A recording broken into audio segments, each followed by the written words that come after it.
हाल ही में अमेरिका के द्वारा भारत पे कितना 25% का लगाया गया है टैरिफ।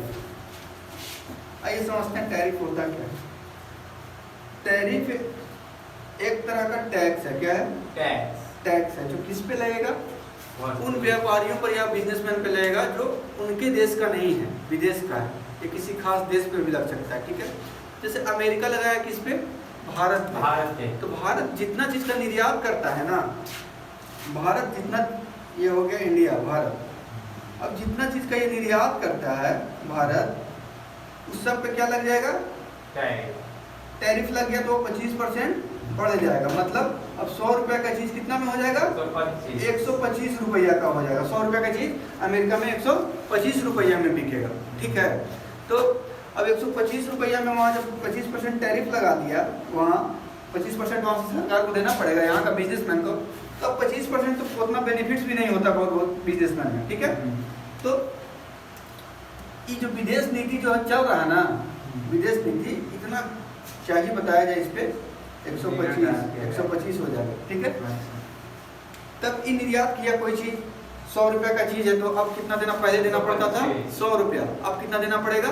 125 रुपया। इसका देखिए इफेक्ट क्या है। इस पे सिर्फ लगा है, भारत पे लगा है। इस पे लगा है सिर्फ भारत पे। तब जो भारत के पड़ोसी देश या अदर देश है, किसी से निर्यात करता है बताइए?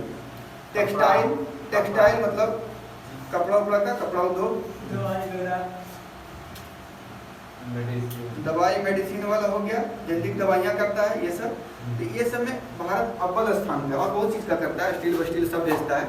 तो ये बहुत अव्वल दर्जे का करता था और ठीक ठाक बिजनेस करता था। ठीक है, तब ये कपड़ा उद्योग में भी असर आएगा। ठीक है, गिरावट आएगा बढ़ने से, दवाई में भी गिरावट आएगा। जब दोनों में गिरावट आएगा, बगल के पड़ोसी देश क्या कहेंगे? यहाँ पे मान लो बैठा हुआ है बांग्लादेश या पाकिस्तान, बांग्लादेश या पाकिस्तान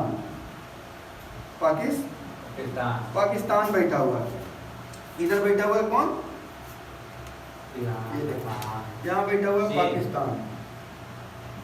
पाकिस्तान कह रहा है कि ऐसा कीजिए ना कि वही कपड़ा, बांग्लादेश में कपड़ा का ठीक ठाक उत्पादन होता है। ठीक है, तो बांग्लादेश इधर से कह रहा है, इधर से कह रहा है पाकिस्तान कि आप हमसे ले लीजिए, वही चीज़ आपको हम 100 रुपये में देंगे।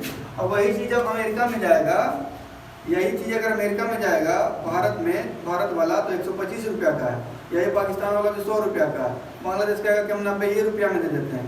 तब यहाँ का भी जो बायर रहेगा, खरीदने वाला, वो क्या करेगा कि भाई हमको सेम चीज़ मिल ही रहा है 100 रुपया में, तो हम भारत वाला क्या खरीदें 125 रुपया में?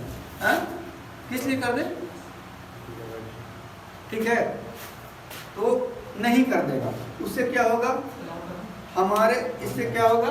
हमारे जो उद्योगपति हैं, निर्यातक, हमारे जो निर्यातक है उद्योगपति, उनको होगा नुकसान, लॉस। जब उनको लॉस होगा तो हमारे पास क्या नहीं आएगा? जब विदेश का चीज़, अगर विदेशी लोग हमारा चीज़ नहीं कर देगा, हमारा वस्तु नहीं कर देगा, तो क्या होगा हम लोग के पास? विदेशी मुद्रा हमारे पास नहीं आ पाएगा, हमारे देश के पास। जब विदेशी मुद्रा के हमारे पास अभाव हो जाएगा, जैसे विदेशी मुद्रा डॉलर है, ठीक है, तो डॉलर का अभाव हो जाएगा तो हमारे विदेश से किसी भी चीज़ परचेज करने का, खरीदने का शक्ति हमारे पास क्या हो जाएगा? कम हो जाएगा। और जब कम हो जाएगा तो रुपया की संख्या क्या हो जाएगा? रुपया की संख्या नहीं, सॉरी, रुपया का वैल्यू क्या हो जाएगा? घट जाएगा। जो 85 रुपया था वो 150 रुपया देंगे तो $1 के बराबर हो जाएगा। तो इससे क्या आएगा? इन्फ्लेशन आएगा। इन्फ्लेशन तो आएगा ही आम नागरिक के लिए, लेकिन ये जो उद्योगपति है ना, ये लोग उद्योगपति, उनको बहुत ज़्यादा नुकसान होने से एम्प्लॉयमेंट पर भी असर पड़ेगा। मान लो किसी का 25,000 सैलरी है, ठीक ठाक बिजनेस चल रहा है, अचानक से उनका व्यापार ठप हो रहा है धीरे धीरे। अमेरिका ऐसा कंट्री है जो महंगा चीज़ खरीदता है और बहुत ज़्यादा ये खरीदता है। ठीक है, तो क्या करेगा? वो जब नहीं खरीदेगा तो उसको कम दाम में कम ये में बेचना पड़ेगा, तो उससे बेनिफिट्स कम होगा, प्रॉफिट कंपनी का क्या होगा? कम हो जाएगा। जब कम प्रॉफिट होगा तो ऑब्वियसली क्या है, वो एम्प्लॉय को उसी में से न देगा जी, जो इसके पास बचेगा। तो 25,000 से क्या कर जाएगा? 10,000 पर आ जाएगा। जब 10,000 पर आ जाएगा तो जो 25,000 में पढ़ाता है CBSE में, 25,000 मिलता है किसी एम्प्लॉय को, तो CBSE में बच्चा को पढ़ा रहा है, मेडिकल सुविधा ले पा रहा है, उससे वंचित हो जाएगा।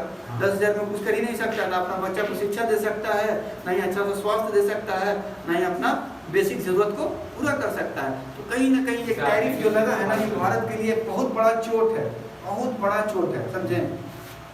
अब पता नहीं क्या खता हो गया, इतना अपने आप को इतना अच्छा दोस्त मानते थे मोदी जी इनको, ट्रम्प को अचानक से कैसे दगा दे दिया। और ट्रम्प किसी के नहीं हुआ आज तक, स्टार्टिंग से ही उसका कहानी किसी का नहीं हुआ है। हंसते हंसते तमाचा जो मारे वाला कहानी होता है ना, एकदम वही चीज़ है ट्रम्प। हंसते हंसते कब हंसते हंसते कहेगा एक लपड़ इधर से, समझे। तो वही और कर बयान क्या दिया है कि इंडिया का इकोनॉमी, इंडिया में ज़्यादा इन्वेस्टर ना जाए, इनका इंडिया का इकोनॉमी है क्या हुआ, कोलैप्स कर गया है, मतलब खत्म हो रहा है, अब विकासशील नहीं रहा, इंडिया के पास बहुत पैसा नहीं है, उसका इकोनॉमी ठप हो रहा है, समझे। तो उससे क्या होगा, विदेशी लोग जाएगा तो इन्वेस्ट नहीं करेगा यहाँ।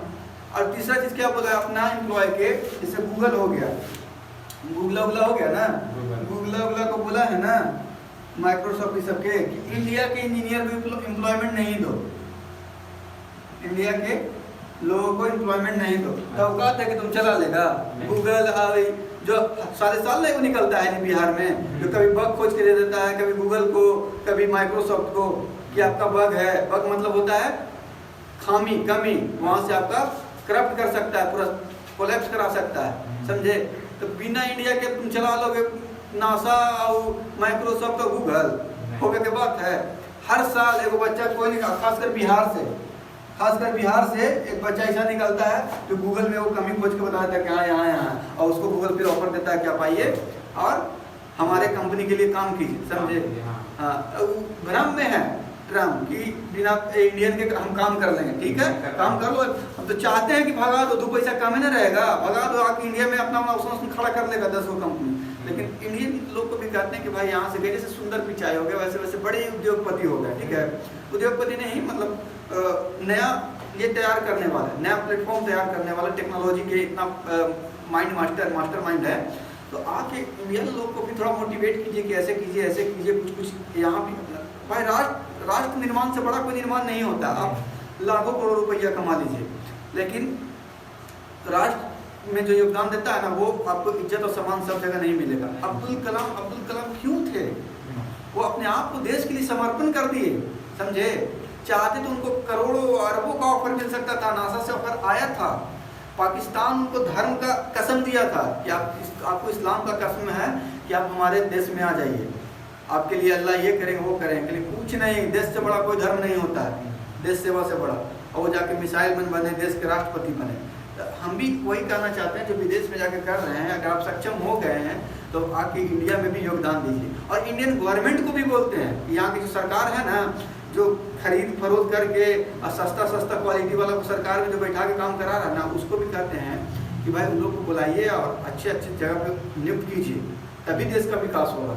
शिक्षा पे ध्यान दीजिए, यहाँ की सरकार चाहता ही नहीं कि लोग शिक्षित हो। सबसे बड़ा पॉइंट यही है, सबसे बड़ा दिक्कत यही है। चलिए अब क्या ही बोले, चलिए देखिए आप।